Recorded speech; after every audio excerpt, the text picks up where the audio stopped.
Hey, I'm Michael, and this is Michael in the Middle. It's an intergenerational relational podcast for people who are interested in better human interaction. I'm glad you're here.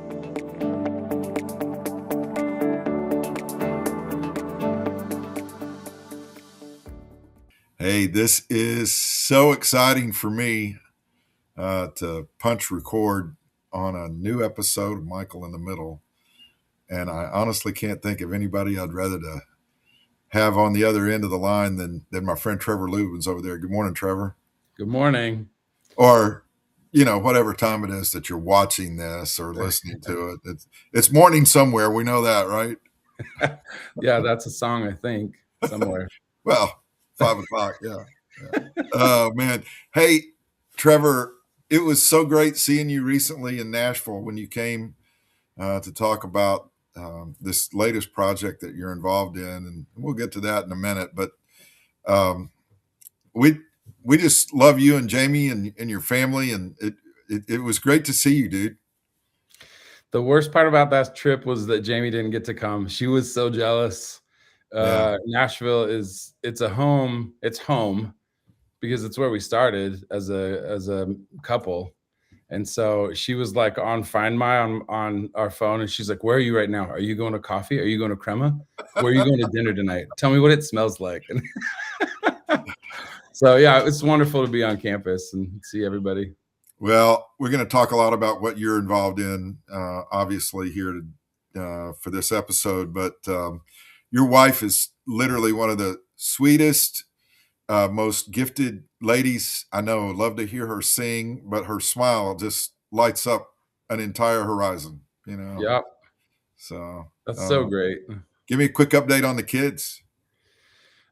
We've got a 13-year-old. He just turned 13, Kellum, who was born in Nashville. Yeah. And then got a 7-year-old, Taya, who was born here in Boise, Idaho. And they're on the opposite ends of the growth chart.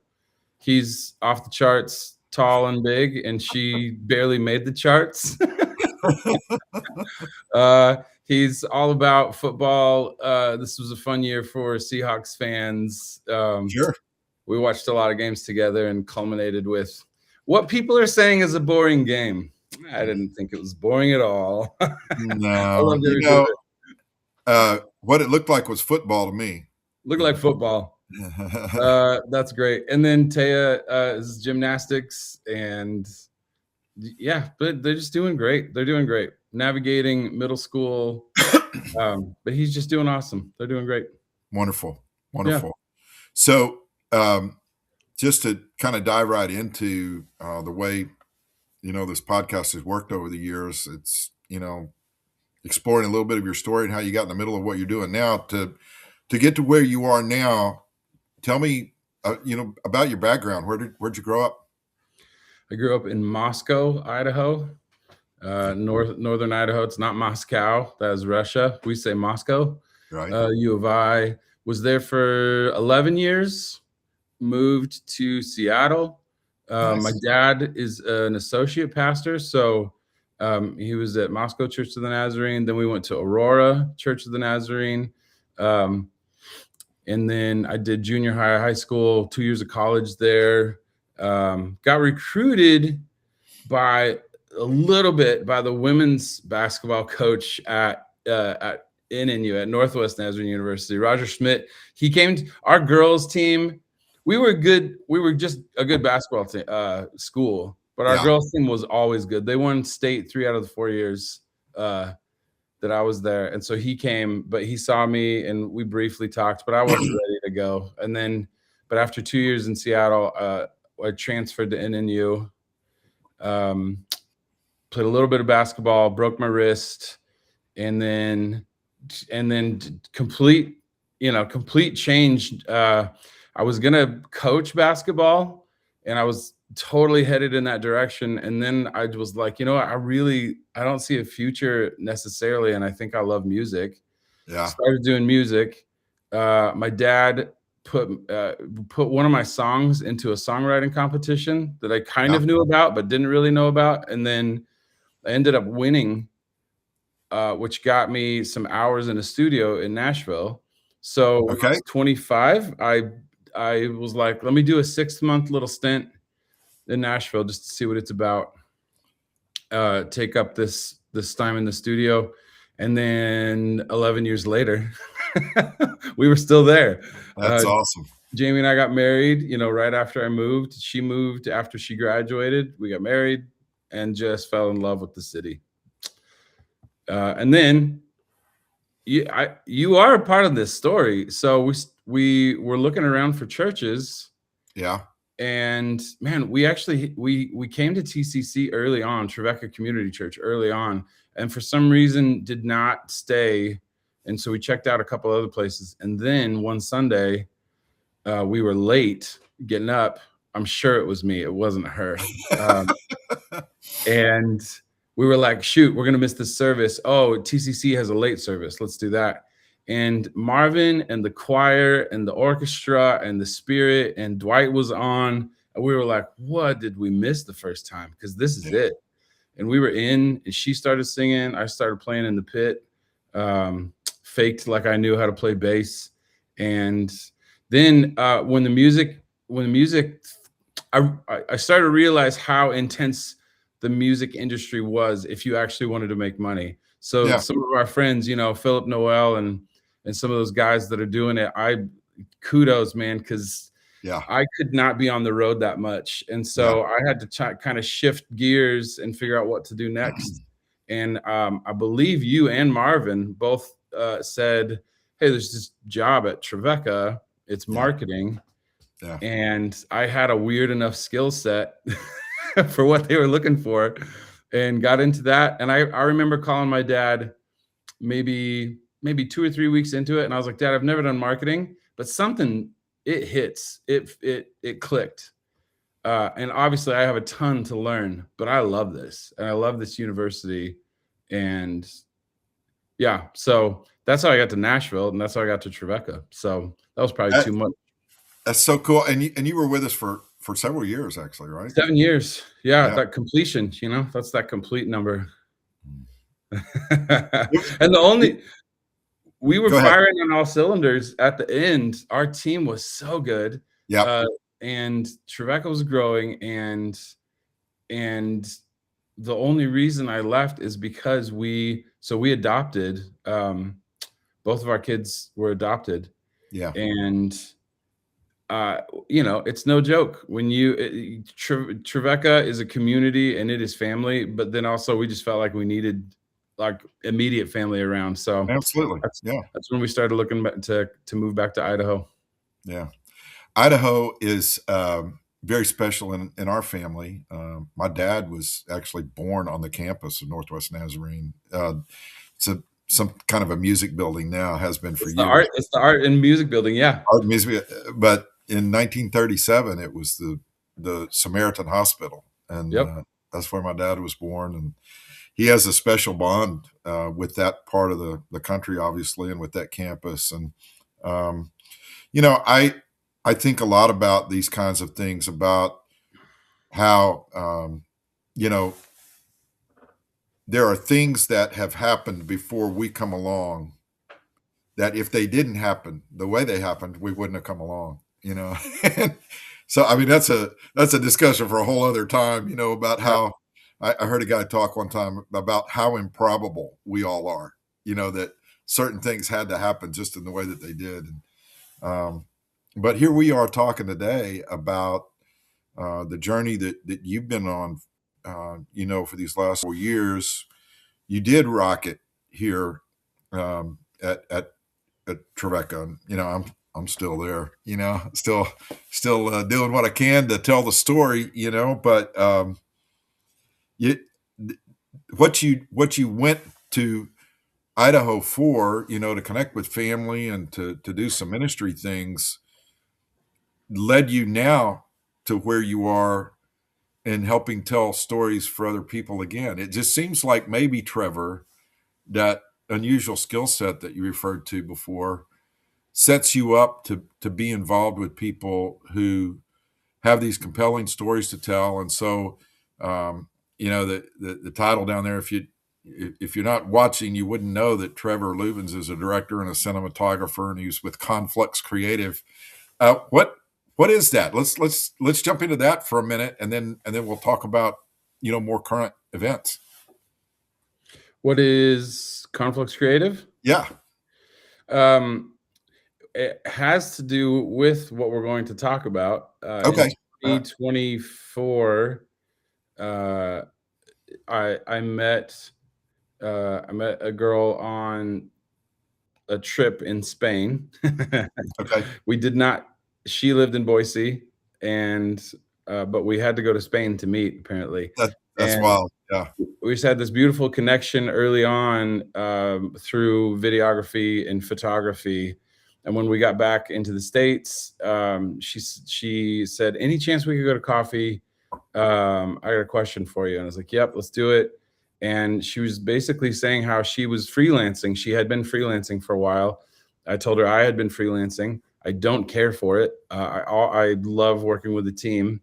Our skill sets were similar, but also different enough that we became more of a complete team together. Okay. And, she went back. It was her boyfriend at the time, fiance. And then I was talking to Jamie and I was like, "Hey, this feels like it's going too fast, but like, I think we're going to try to connect." And so also one of the things about her, she's a river guide. And so when we were talking about names, the confluence of two things coming together to become Awesome. something bigger. So that's where the name Conflux came from. And then creative is just, we love telling stories through video, photo. Yeah, we do some website and graphic design and stuff like that, but, pay the Love bills it. with that, but then love telling stories.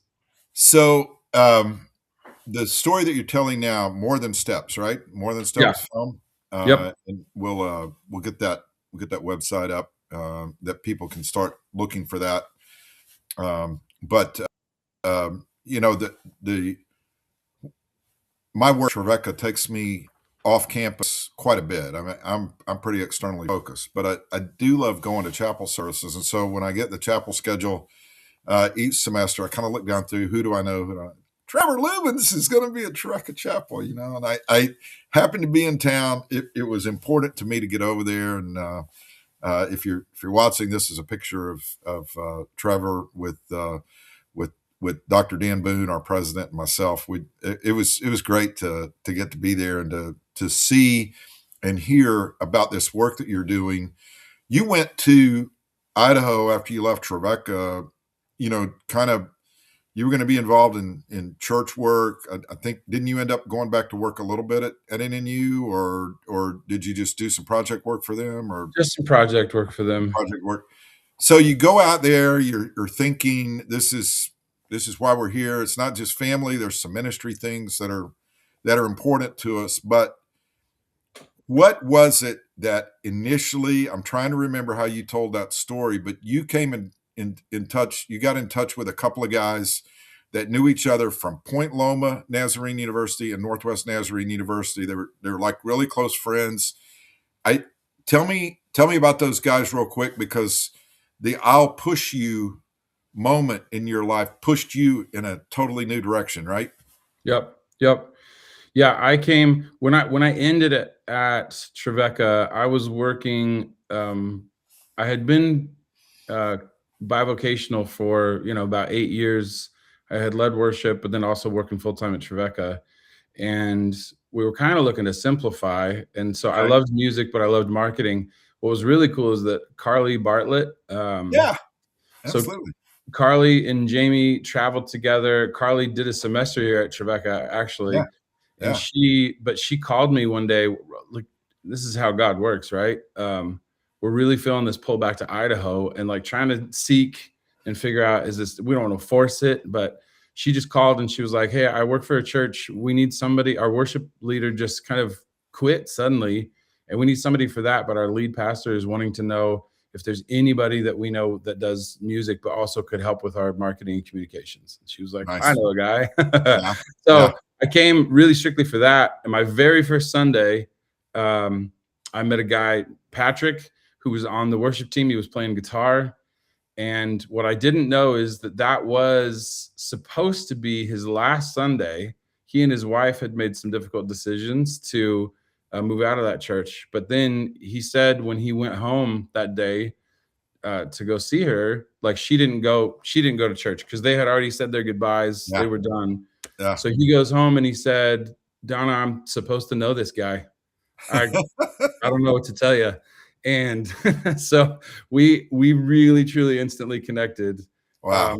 And then so I was friends with Patrick, and if you're friends with Patrick, then you're going to be friends with Justin, his best friend, at some point. And so I just met those guys. I got to know them for a few months really well, and then they invited me to come to see their trailer or their documentary that was in theaters.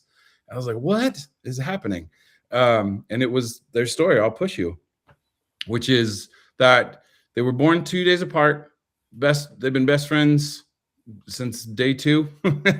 Yeah. And day 0 of Justin's life. Oh, is Justin older? Yeah.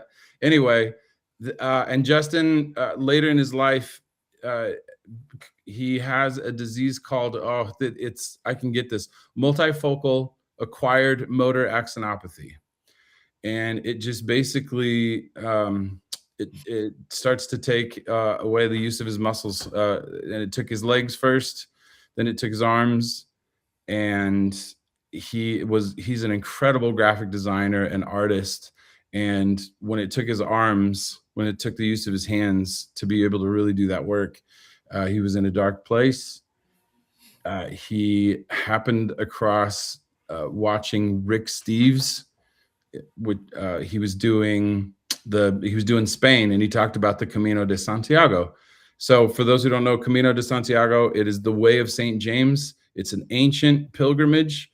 The most popular route is a 500-mile route that starts at the south of France, goes over the Pyrenees, and then all roads lead to Santiago, Spain, wow, which is where the bones of St. James are said to have been laid. And Justin saw it and he goes, Pat, I want to do it. And Pat said, okay, I'll push you. And it's awesome.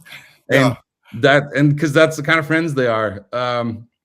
So yeah, you can watch the film. I'll Push You. You can get it you can go to Amazon, I think is the best way to get it. It's incredible. Some people. So that was, did you say that how many years ago was the I'll Push You? When did that eventuate? 2014. 2014. Yeah, 2014. So we're talking almost 12 years ago now. And so there's been a lot in between these two things. The trailer that I saw of the I'll Push You, that original series of events that occurred that first time, actually set in motion then several subsequent trips, right? That is it. Yeah. Because once the film came out, a lot of people, especially from the accessible world, were asking questions about, hey, we want to do this. You inspired us. What's accessibility look like? How do you live? Like, what are the hostels and the, some of the hotels on the way? Where do you stay? And they finally, I think it's Justin, because Justin's the big idea guy. He always has, the big ideas. And he was like, I think we should do a group trip. And of course, Patrick's like, yeah, all right, well, let's do it. Whatever, let's do it. And so for that, they called it the Accessible Camino. They are disability-friendly group trips.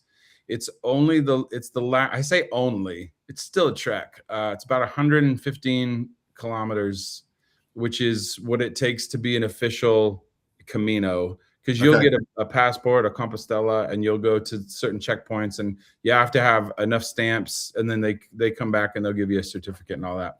So yeah. Did you tell me that, or maybe you mentioned this in your chapel talk, but when Patrick first went to his employer to say that he needed time off to do this with Justin, his boss said, yeah, you can do it, but you have to film it, right? Yeah, he said on one condition, you need to film this because I want to see this. I want to be a part of this. So Patrick's boss kind of wanted it for himself, not knowing what kind of ripple effect it was going to have, right?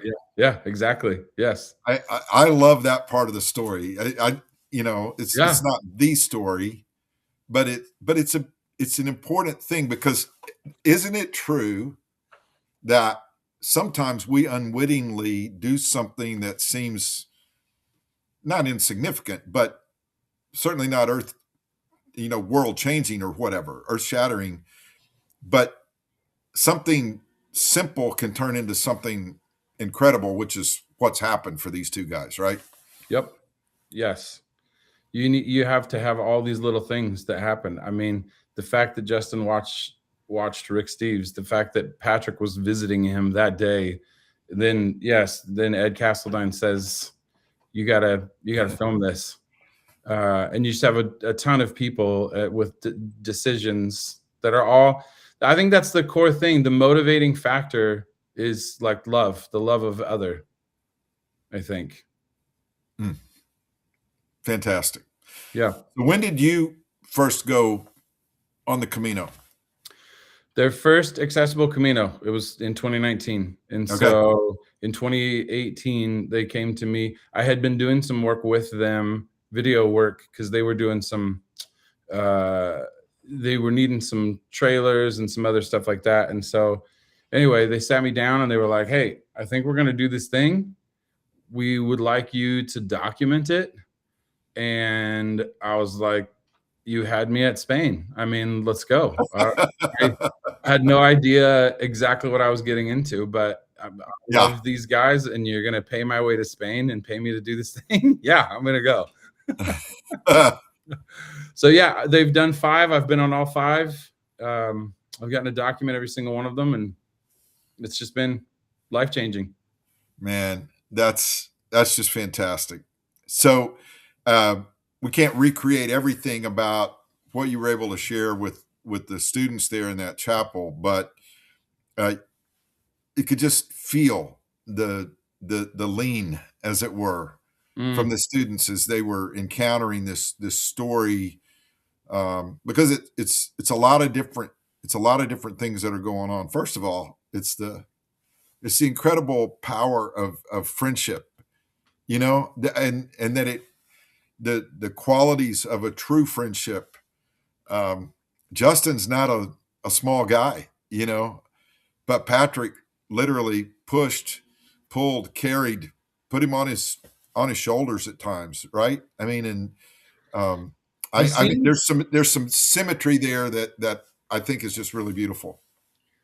The scenes, I was going to tell you, I think there's some people that have gone on the trip on the French way, and they'll come back and they'll go, I don't know how you guys did it. I honestly don't know how you did it. And Patrick will say it's because of other people. Now the scenes going up over the Pyrenees, they literally had to have Justin in a sling, and Patrick and their friend Ted, they knew that they probably couldn't do the Pyrenees on their own. So Ted came for that first leg, but you have Patrick and Ted carrying Justin like 100 yards at a time and then dropping him, letting him rest while they go get the rest of the stuff. They'll go on ahead with that. Then they'll come back and get Justin, take him ahead. And they just, it was one of the longest days. There's a really cool story too. When they had laid Justin down, there was this old, I was probably French man who came out of an albergue, and he just comes over. He like stands over Justin, and Justin can't, he can't use his arms. So he's just laying there, and he grabs his face and he just starts saying something in French. And they figured out what he was saying. He was saying the impossible is possible. Oh, wow. Okay. Because he had never seen this before. Justin is the first person to accomplish this in a wheelchair.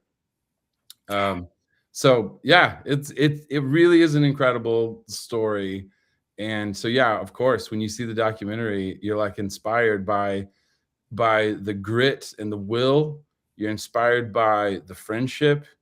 And then I think as much as Patrick pushed him, the vulnerability of Justin to be carried and to be pushed and to allow people to do this. Justin talks a lot about this. It's really difficult to let somebody help you, but when you're in his position, what are you going to do? And so he's had to learn how allowing somebody to help him brings joy to them. That's that's a really powerful statement, Trevor. Yeah. I sometimes on the pod, something will come up and I'll say, when I was doing the work to get the doctoral degree that I completed in 2020, and I don't mention it to remind people that I got a doctorate. I mean, it sounds pretty self-serving to drop that in. I'll just say this: that whole process, much like what you've been through, you go through, you start into something because there's an end goal in mind, but the journey that one goes on to achieve that has a lot of different, you know, passages through it.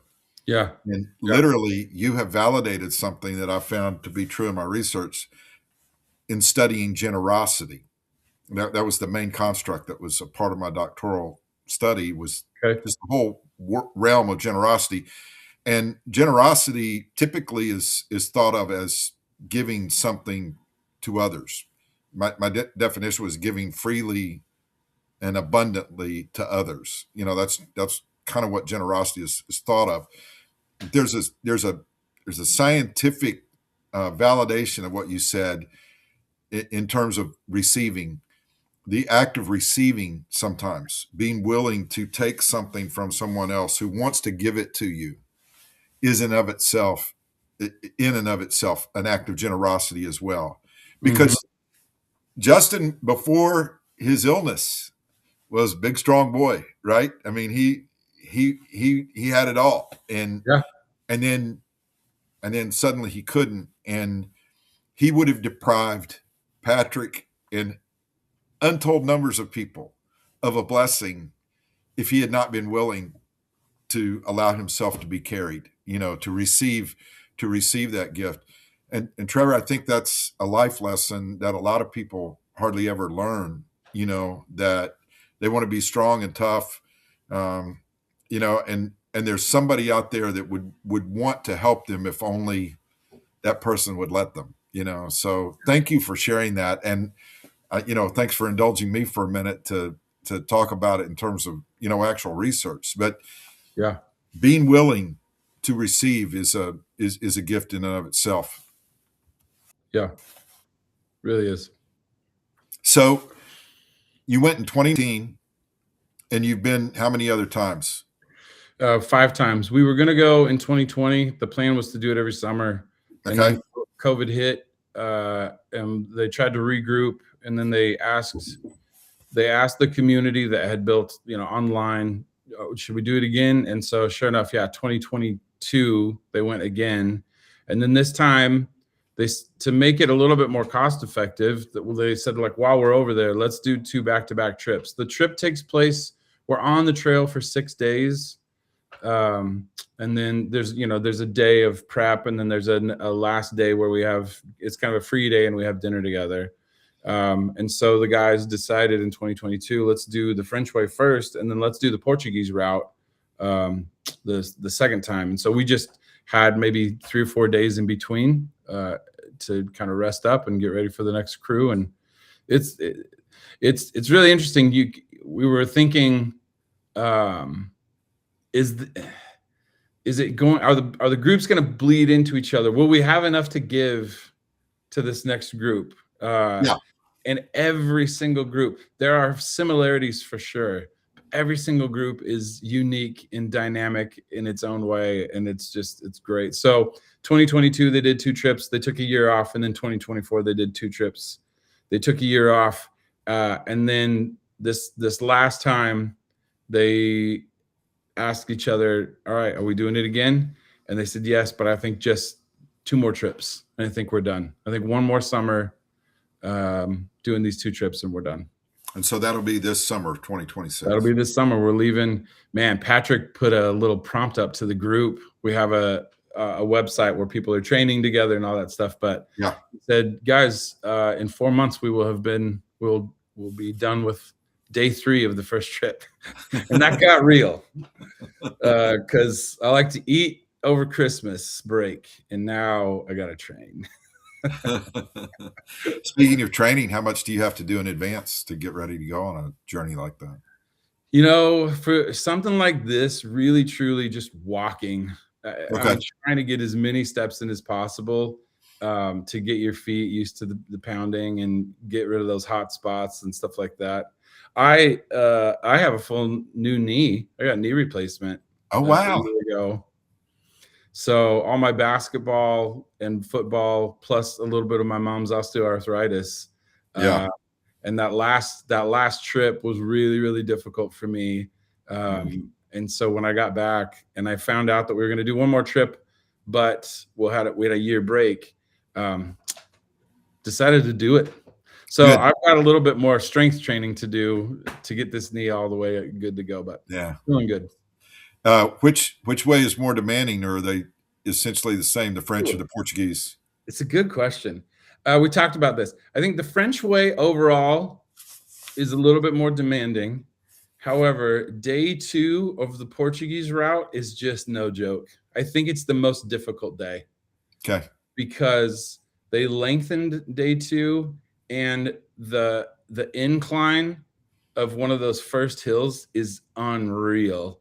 And it's a long day, and then you finish with the Roman road, which is like 1.5 kilometers of just rock, just slow rock. And you can get, there's some captains, anybody who comes on the trip who has a disability, they are referred to as captains.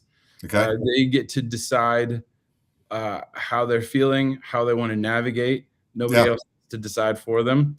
So it's really important that they have that title and that people understand that. And then everybody else are pushers and pullers. So you'll get a captain. Like in 2022, we had a captain named Mike, Big Mike. He was big and he was awesome. He's hilarious, but it was a challenge getting him up that Roman road. And we were there for a while. And then the next year, 2 years later in 2024, we've got this one girl, Kimmy, and she's probably, I'm 65, 70 pounds. And she was in what's called a Gillette chair. Yeah. A Gillette is a one-wheel chariot. It's got a big fat tire on the back, and one person's in front, and they're the puller, and another person's behind on the handlebars, just making sure that it's stabilized. And we got to the Roman roads again. We were like, all right, guys, get ready. This is a challenge. And she was like, whoop, 15 minutes. They were done.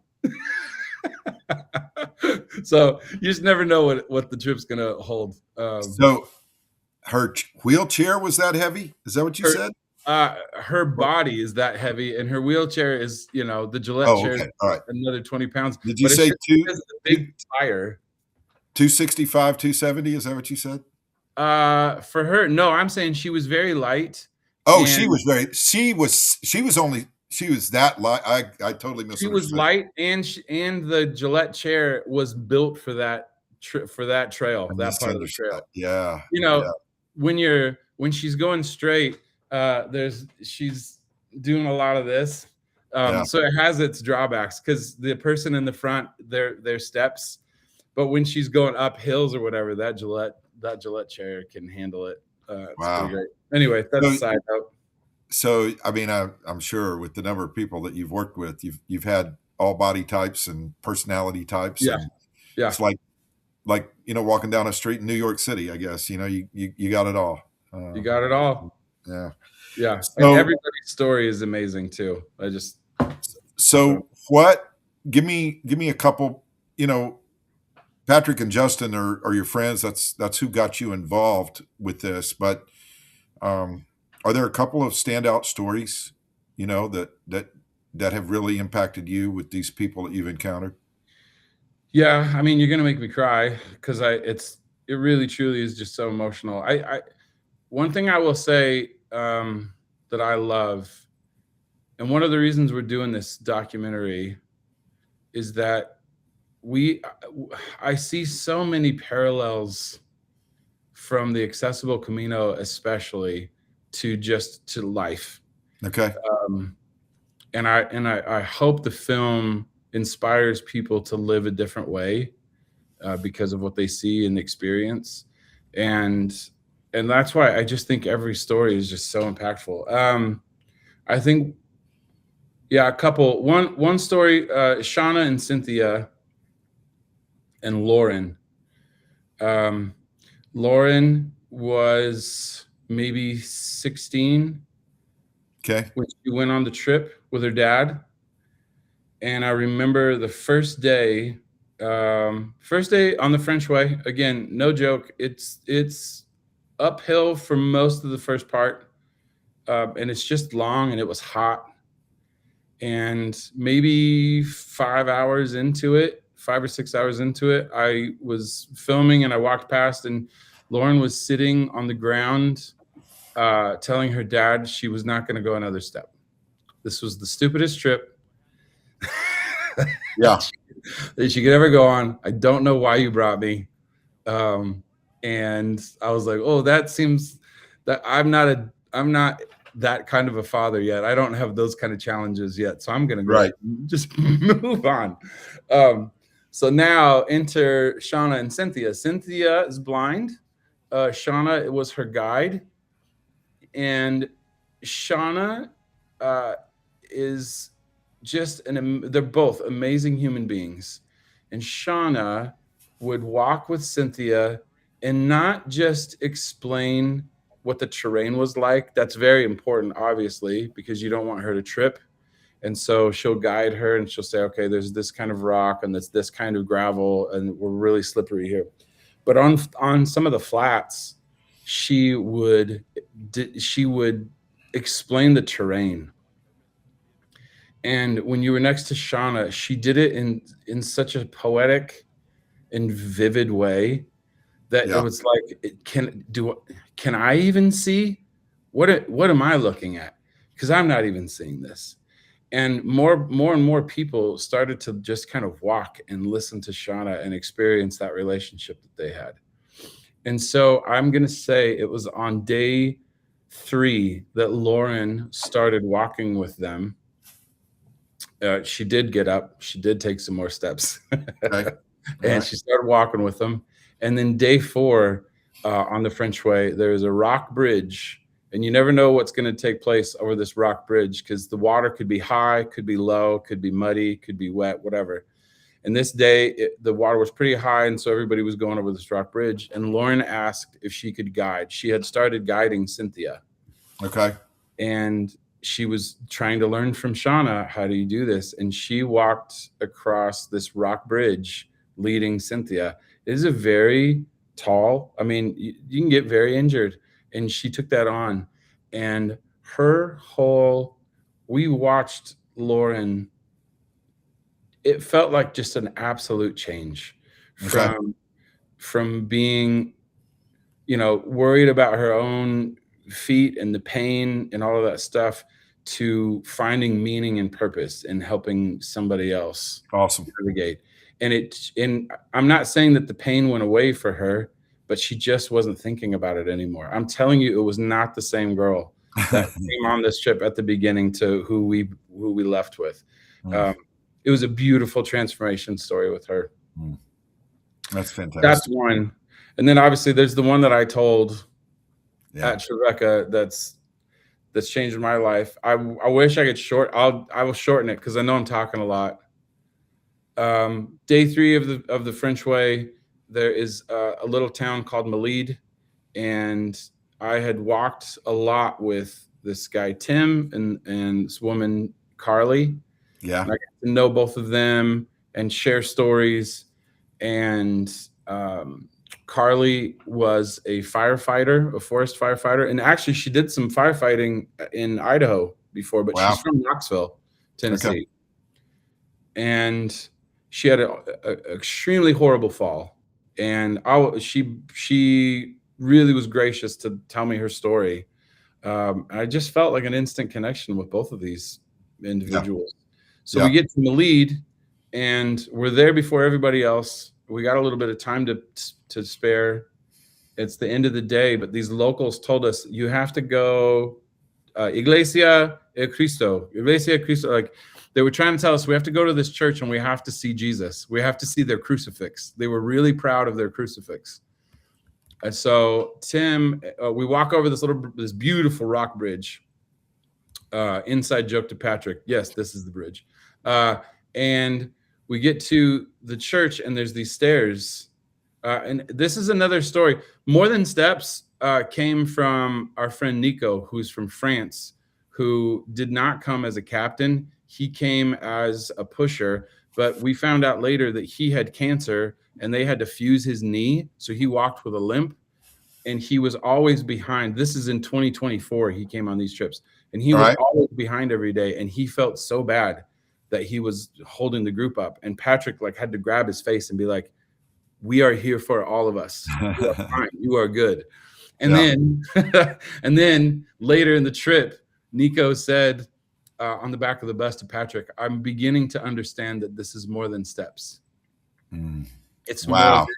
it's Wow. more than me trying to keep up. I see what's happening here with me." But anyway, so when we heard that, when Patrick and I were talking, we're like, that's the name of the film. But also for my story now that I'm talking about with Carly and Tim, I love this because it's more than steps. It's so much more than steps. But for right now, for Carly, I can't get up these steps. I'm fine. I'm just gonna grab some water. Tim, you guys go. So Tim and I walk in. We turn the corner, and I've never seen a crucifix like this. I told the students I'd never said this part before, but as a Protestant, our crosses are always empty. Yeah. We definitely love the cross, but we focus more on the resurrection than we do the suffering. And for this one was called Cristo con brazo caído, which is Spanish for Christ with the fallen arm. And so Jesus is on the cross, but only one hand is attached to the cross and the other one is reaching down to people. Wow. And it was wood, hand carved, intricate, beautiful. And even if it was just that, but the fact that it was Christ with the fallen arm, both Tim and I were just undone by this scene. And so I'm just taking it in. It's a very holy, reverent moment. And then Tim passes in front of me and whispers, and I'm glad he whispered because I wouldn't have known anything, but he goes, "Carly has to see this." And he goes out the door, and it finally clicked. I was like, "Oh, I should record this. I'm the video guy."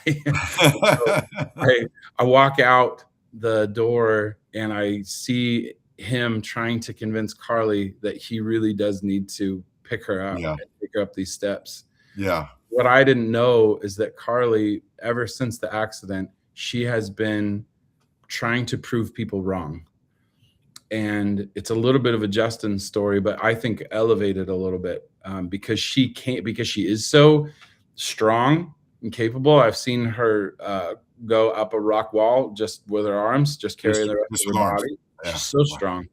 But she told us later, only two people are allowed to carry her, her sister and her best friend. Nobody else carries her because that kind of defeats the point of proving people. And so Tim didn't know that, but he was insistent. And he was like, "Carly, you really have to see this." And so he picks her up and takes her up these stairs. And I was just completely undone in that moment.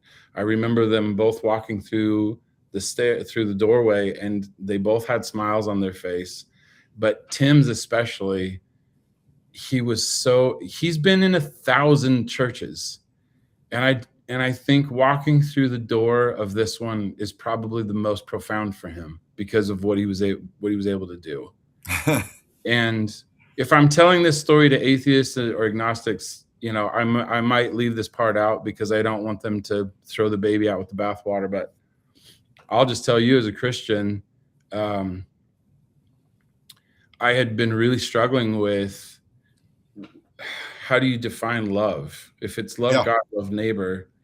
And there was all these semantics, and I could feel the walls of the church going up and getting stronger, and the barriers between who's out and who's in.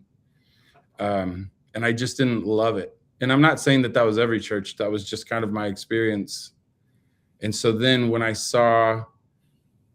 knew Tim to be kind of a practicing or non-practicing Catholic, carry an agnostic up the stairs to go see Jesus. I was like, well, that's love. Yeah. And like I'm looking at the symbol of the greatest love, and Tim is doing this. And so I just walked out into an alley and cried for a long time. And my life was changed. Like my life was changed in that moment. And they didn't know how profound that was. But I know that I came back and I said, I can't. Again, you got to hear me. I love the church, but I knew that Christ's love was too big for the church. It was too big to stay inside. And so I just knew that we had to do something. I had to do something else, which is what led us to plant a church. And it's what led us to, doing this film and just thinking differently about how we, to try. I know I've heard more people say this, but like truly to share Christ's love, it doesn't take very many words usually. It just takes love. Just do that. So the movie that you're working on is the website. I think I got it right. Morethanstepsfilm.com. Yeah. Morethanstepsfilm.com. You got it. I'm scrolling it down there for a minute. Oh, look at that. While we talk. But I know that a project of this size, doesn't fund itself. But I think if people go to this website, they can find out how they could partner with this if they wanted to. And I don't want to be melodramatic, but if you can't go to the Camino, maybe you can help people who are go and tell the story so people who can never go can experience it. That's the beauty of film to me. I mean, Yeah. the ability to show on a screen something that people can experience vicariously, even if they can't get there, they can see it. I grew up listening to records, and my brother and I talk about these story records that we listened to when we were young. We didn't have a TV early growing up, and my brother and I learned how to imagine things. Yeah. But when I saw these Disney movies when I got older that I had listened to on record, being able to visualize beyond what I had imagined was pretty special. And so now with documentary style, visuals that are so prevalent these days, there is something about experiencing this Camino, this accessible Camino, that moved me deeply, and I can't wait to see the finished project. I'm proud of you, Trevor, for allowing the Lord to use these gifts that you've been given, in this way.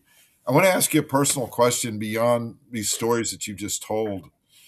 What have you noticed in yourself, just as a man, as a husband, as a father, helping tell these stories and encountering these different things that have been going on?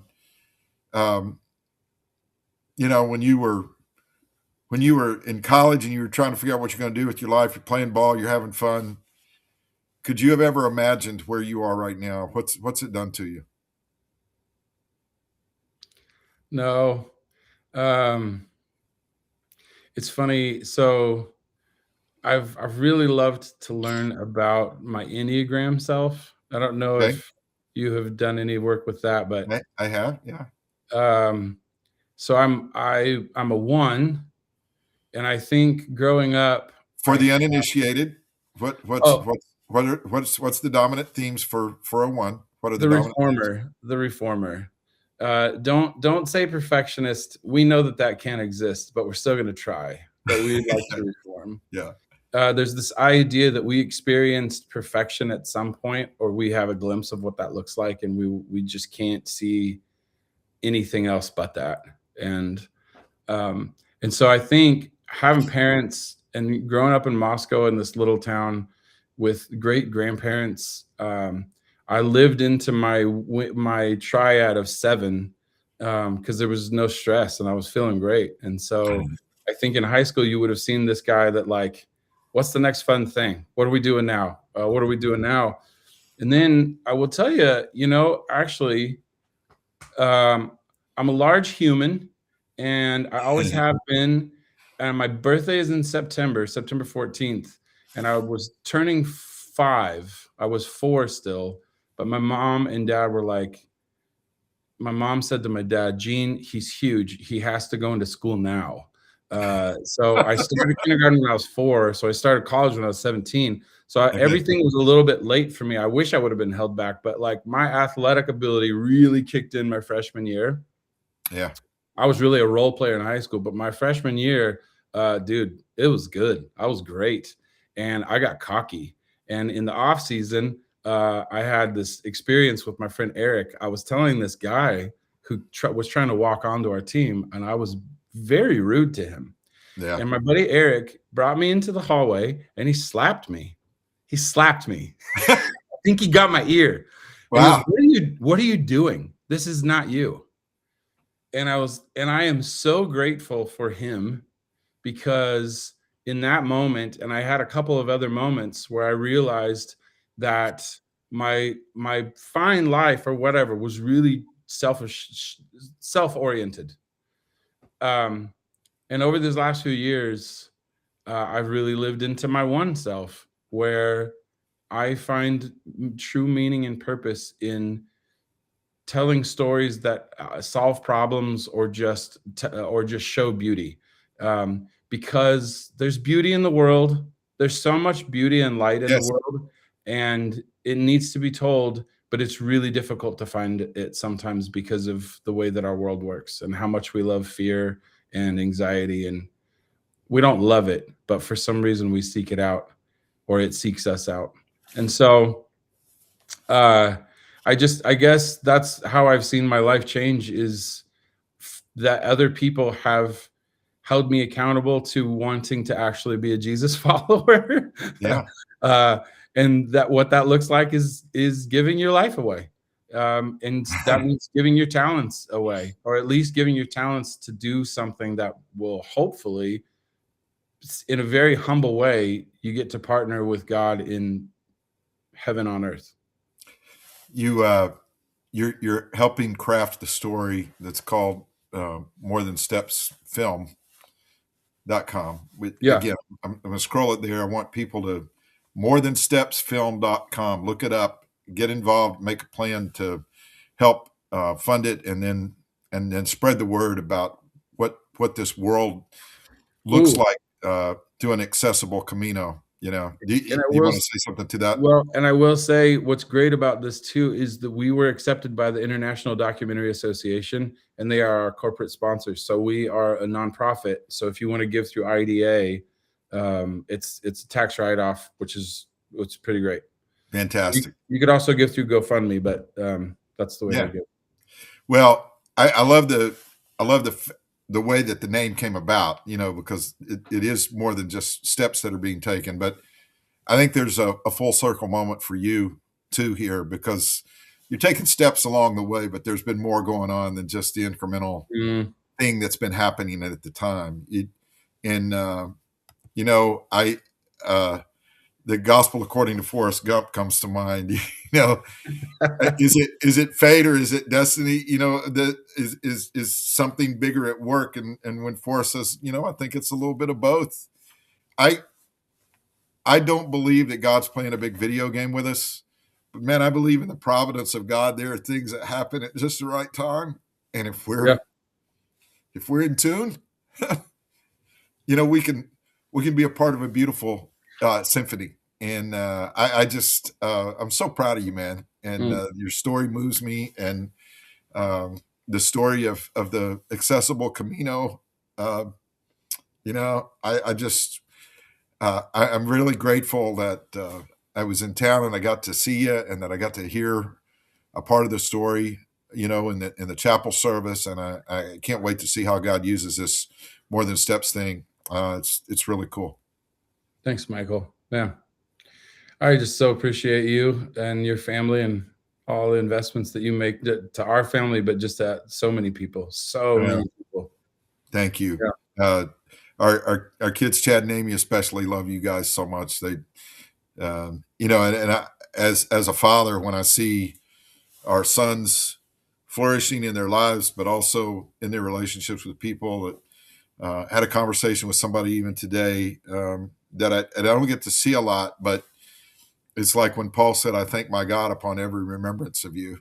Uh, Mm, there's a richness to good fellowship that even if it can't be in person all the time, that just even the remembrance of a person, the memory of a moment, can be really special. And we have a lot of those with you and Jamie. Thank you for spending time with me today, and I know the folks are going to be blessed by what they hear as a result of us recording this. Any final thoughts? I will say, you said flourish? Um, I know that maybe that word is starting to get some more play, but I have become infatuated with that word since this, and it's. I will say, if you're going through something, I've my ideas of prayer have been challenged a lot because of the Camino. Um, and what I've seen from prayer is just this invitation to be involved. And when we get so self-absorbed in our own very real struggles, Sure. Yeah. I think it's really uh, it's just it's nature to try to self-preserve. But I think this is why prayer has become so important too, because like every day is just this new opportunity to help somebody else flourish, and in so doing, that's when we flourish the most. I really believe that. I I believe love we it. were created to serve others, and that's when we are the most human. We talked a little bit about how I landed on Michael in the middle and what the middle means for me. And you wouldn't know this, but what you've just said kind of validates the way I try to end every one of these podcasts. By Mm, thanking people for tuning in, and then I just simply say, get out there in the middle of doing something good for somebody else. It'll change you, and it'll change the world in the process. And that's what we have to say. You I love know, it. love you, bro. I love you too. See you. Thanks.